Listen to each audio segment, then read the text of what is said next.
سلام سلام أمل العالم تركبونا كانت تكتلتي كميك أنكم كل شأن تهبوني هنا رأيتو كابلب بالنامس جنكو لو مدما هيزلكم زمتعكو فيديو أزيو زجرم نايمايت النوي توهبو يو مباركس كبراتنا كانت تكتلتي كمتي اللمود حبيركمونيك سامود أتاك تسأنهو يقدمكم ماي مستاينت أنا جن وإيدو زهول ماي اتيك أندي أقمي كفلا أكال نايود سب إيو سلزي أكالتنا بزقبا كأيو كتسالي ماي كنوسد كم زلنا عين زنق جواداتات كوليتنان اتي 73 مئتاويت مايو 83 مئتاويت دمنا دما بماي يقوم سامبونا هنقولنا دما بقدمي تكتل بتسعة مئتاويت 76 مئتاويت بماي يقومو إيو زكو نسب نقوه كابدك آسو مسنقها نابكشناي بمكاد شاهي وينبون كفله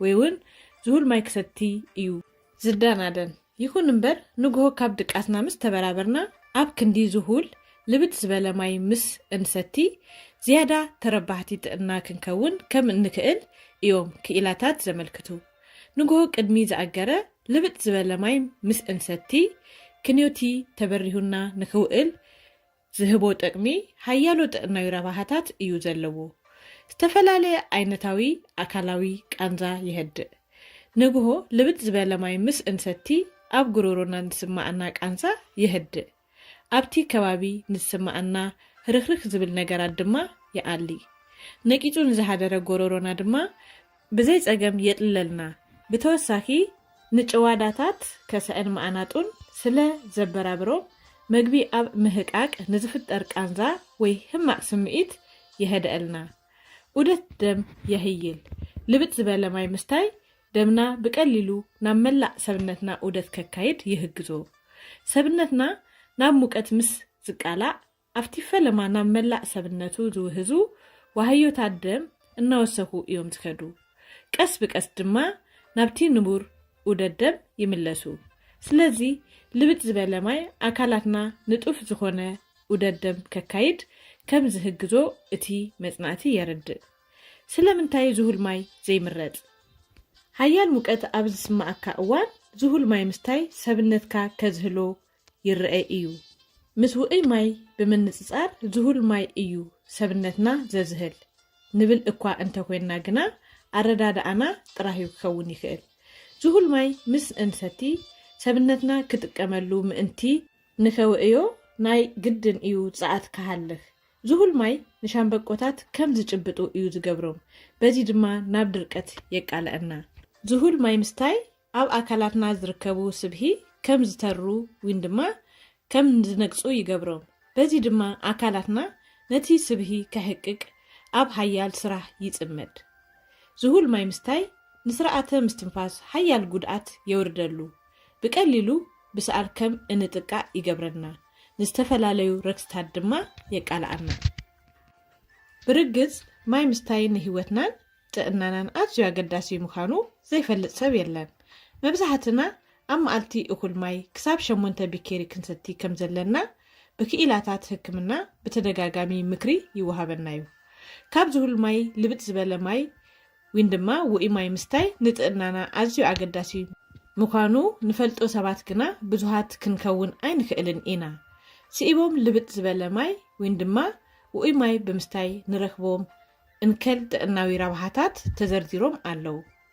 قداماي كبدت نمودال وإي ماي مستاي سنسرعات ميتابوليزم مالت مقبي نابز دقاقة سابستانس نخقير مزرح كم زهيلو يوم كيلاتات زقلسو سرعات ميتابوليزم أكالاتنا بزقباء يأي انتلو دما كبدت سبنتنا نمتقرراي أزيو هاقازي إيو هذا سب نقوه كاب دقاتو مستبرابرة وإي ماي مسلمين هاويسو مسجستي بقليلو زي تدلي السبهي بمهقاق كبدت سبنتو كقدل يخيل وإي ماي مستاي عبتي شوتات أكالاتنا تكازينو نزركب زي تدلي السبهي نمك اتسالون هاقازيو كلتا أبسرعة مستنفاس مالتم أفنجا قرورو نزفتر قوتة يحوي وإي ماي مستاي سأل زهالن ما أبستن كألي زكئل أقداسي تفتراوي فوسا إيو ኣብ ሻምብቆታት ስርዓት እስትንፋስ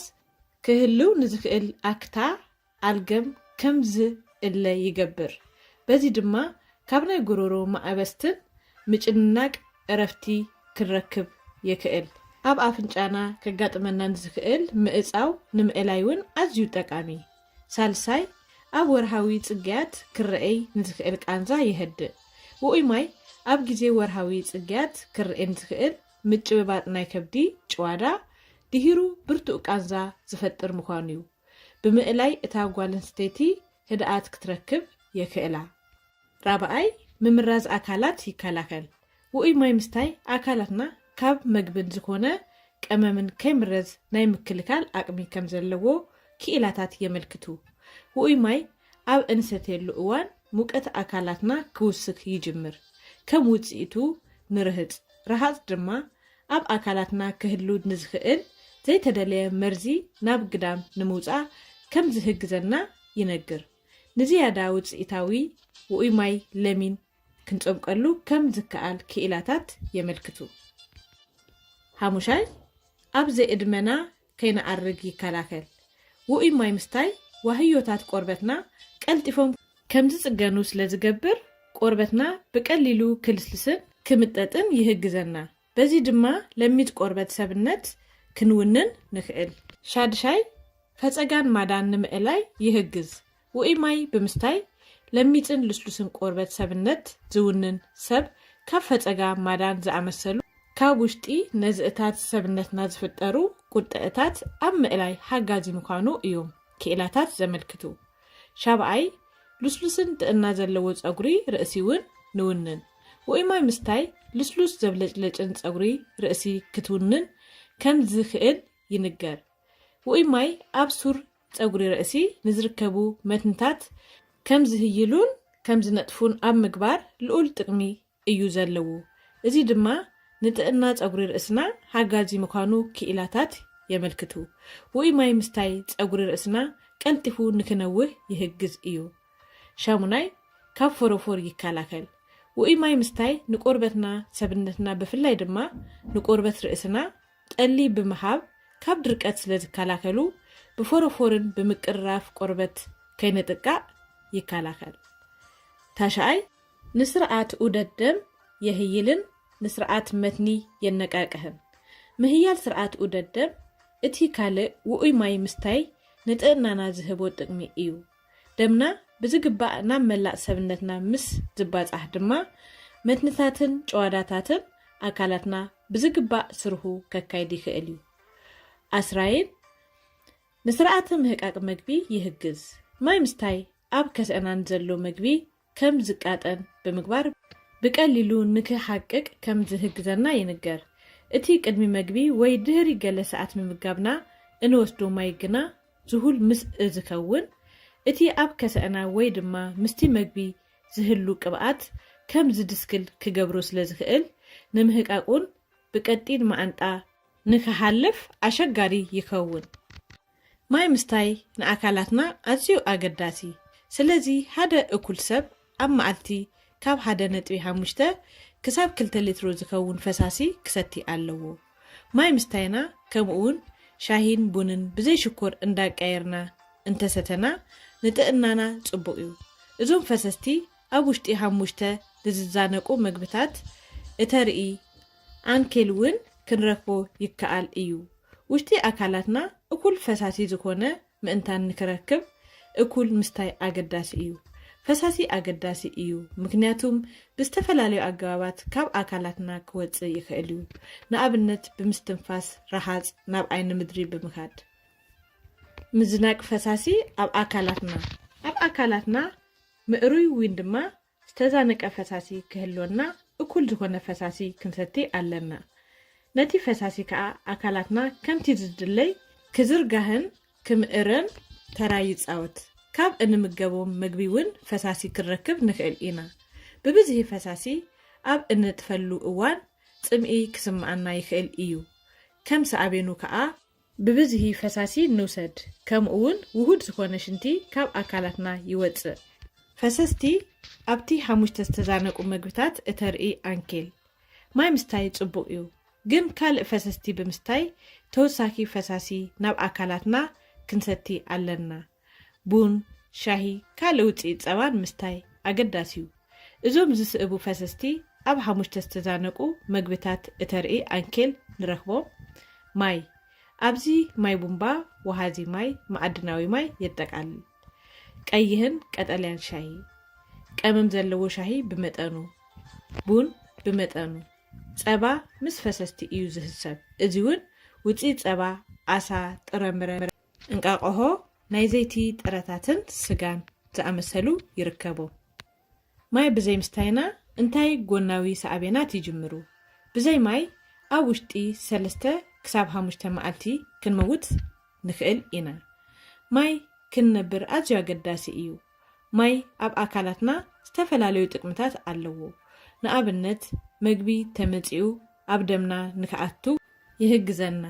ረሳሕ ነገራት ካብ ኣካላትና ናብ ደገ ከም ዝወፅእ ይህግዝ። ከምኡውን ሙቆት ናይ ኣካላትና ይቆፃፀር። ማይ ምስታይ ደው ምስ እነብሎ ጽምኢ ክስማዓና ይክእል እዩ። ድህሪ ግዜ ርእስካ ይፎኩስ፣ ብግቡእ ክትሓስብ ከዓ ኣይትክእልን። ሃንጎልና ከዓ ይጭበጥ ወይ ይንእስ። ድህሪ 2 መዓልቲ ቃንዛ ናይ ጭዋዳታት ክህዘና ይክእል። ከምኡውን ኣእምሮ ክንስህት ንክእል። እዚ ከዓ ሃለዋት ምስሓት ይበሃል። ድህሪ 3 ክሳብ 5 መዓልቲ ከዓ ኣካላትና ሓደ ብሓደ እንዳደከመ ክሳብ ሞት ከብፅሐና ይክእል እዩ። ኣብ ሓደ መዓልቲ ሓደ ሰብ ከባቢ 2.5 ሊትሮ ፈሳሲ ብሽንቲ፣ ብቀልቀል፣ ብምስትንፋስ ከምኡውን ብርሃፅ ይወፅእ። ከምኡውን ካብ መግቢ ከባቢ 1 ሊትሮ ዝኸውን ፈሳሲ ኣብ መዓልቲ ክንረክቦ ንክእል። እዚ ግን እኩል ኣይኮነን። ስለዚ ተወሳኪ 1.5 ክሳብ 2 ሊትሮ ፈሰስቲ ክንሰቲ ኣለና። እዚ ከዓ ብመልክዕ ማይ፣ ቡንን ሻሂን ክንረክቦ ንክእል ኢና። ስለዚ ሓደ እኩል ሰብ ኣብ መዓልቲ ካብ 1.5 ሊትሮ ክሳብ 2 ሊትሮ ፈሳሲ ዝኸውን ካብ ማይ ተወሳኪ ቡን ወይ ድማ ሻሂ ብዘይ ሽኮር ክወስድ ይምከር። እምበኣርከስ ክቡራት ናይ ቻናል ተከተልተይ እዚ ሂዘልኩም ዝመጻኹ ኣዝዩ ማይ ንጥዕናና ኣገዳሲ ንምዃኑ ብዙሃት ንፈልጥ እንኮለና ብዘይፍላጥ ድማ ንማይ ምስታይ ሸለል ንብል ብዙሃት ኢና እሞ ንጥዕናና ኣዝዩ ኣገዳሲ ምዃኑ ንክገልጽ ሂዘልኩም ዝመጻኹ ካብ 3 ጽሑፍ ዝረከብክዎ ኣኪቤ ቀሪበልኩም። እምበኣርከስ ክቡራት ናይ ቻናል ተከተልተይ እዚ ነገር ንኩላትና ዝጠቅም ስለ ዝኾነ እንድህር ፈቲኩሞ ውን ይጠቅም ተይልኩሞ ናብ መቅረብኩም ሼር ብምግባር ንካልኦት ክተካፍሉ ይላበኩም። ካብ መጀመርያ ክሳብ መወዳእታ ሓቢርኩምኒ ስለ ዝጸናሕኩም ካብ ልቢ እንዳመስገንኩ በቢ ዘለኹሞ ሰሰናዩን ጠጠሙን ይምነልኩም። ብሩክ መዓልቲ።